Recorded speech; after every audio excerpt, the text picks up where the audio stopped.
बिहार के मधुबनी जिले की निवासी थी रोशन खातून। उसको किसी डिस्प्यूट के चक्कर में पहले पीटा जाता है, पोल से बांधा जाता है, यूरिन और अल्कोहल मिक्स करके पिलाया जाता है रोजे वाले दिन। उसके बाद वो इतनी पिटाई की जाती है उसकी कि वो 1 मार्च को मर जाती है हॉस्पिटल में। तो उस केस में ना 19 एक्यूज थे। पहली बात तो सिर्फ एक अरेस्ट होता है, सेकंड उस एक को भी बेल मिल जाती है। एंड जब उसे बेल मिलती है ना तो लोग उसका स्वागत करते हैं आतिशबाजी से, ढोल नगाड़ों से, मालाओं से। एंड ये कोई पहला केस नहीं है। बिल्किस बानो केस याद है, उसमें भी ऐसे ही हुआ था।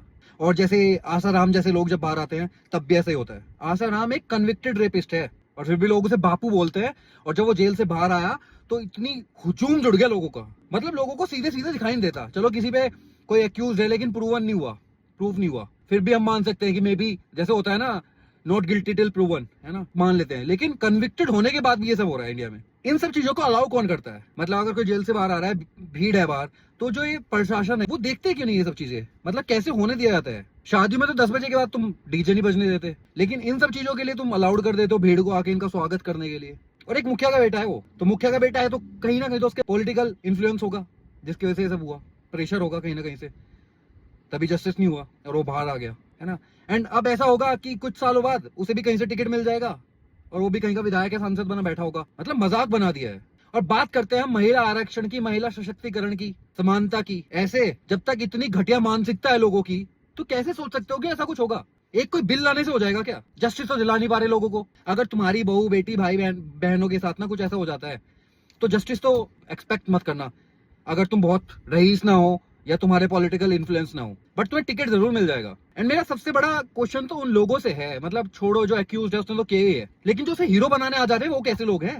मतलब उनकी मानसिकता भी यही है, वो भी इन फ्यूचर किसी ना किसी के साथ ऐसा करेंगे क्योंकि वो तो अपना आइडल ही ऐसा चूज कर रहे हैं ना। सेकंड, हम अपनी जनरेशन के लिए, आने वाली जनरेशन के लिए क्या एग्जांपल सेट कर रहे हैं कि भाई तुम्हें हीरो बनने की जरूरत नहीं है, इस देश के लिए करने की कुछ जरूरत नहीं है। तुम गुंडे बनो, तुम रेपिस्ट बनो, तुम्हारा स्वागत होगा। उसके बाद में पॉलिटिक्स में चले जाना, बन जाओगे तुम कुछ भी। इन्फ्लुएंस होना चाहिए, बस पैसा होना चाहिए। कितना नीचे गिर गए हम लोग।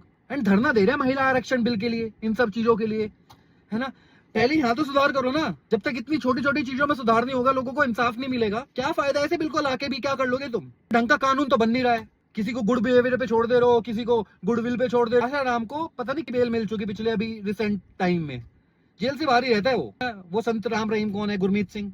जब भी इलेक्शन होता है कहीं पे, हरियाणा में, पंजाब में, राजस्थान में, तो उसे बेल मिल जाती है। ये कन्विक्टेड रेपिस्ट है, इनके साथ ऐसा हो रहा है। हम एक्सपेक्ट करेंगे कि हम मिडिल क्लास लोग या छोटे लोग, हमें कोई जस्टिस मिलेगा? बहुत दूर की बात है जस्टिस। तो बिल छोड़ो, लोगों को बदलो। और लोगों को बदलने के लिए ना ऊपर से चेंज करना पड़ेगा लोगों को। एग्जाम्पल ऐसे ऐसे सेट करके बैठा रखे है ना, तो लोग वैसा ही करेंगे। जब तक एग्जाम्पल नहीं बदले जाएंगे ना, तब तक लोग नहीं बदलेंगे।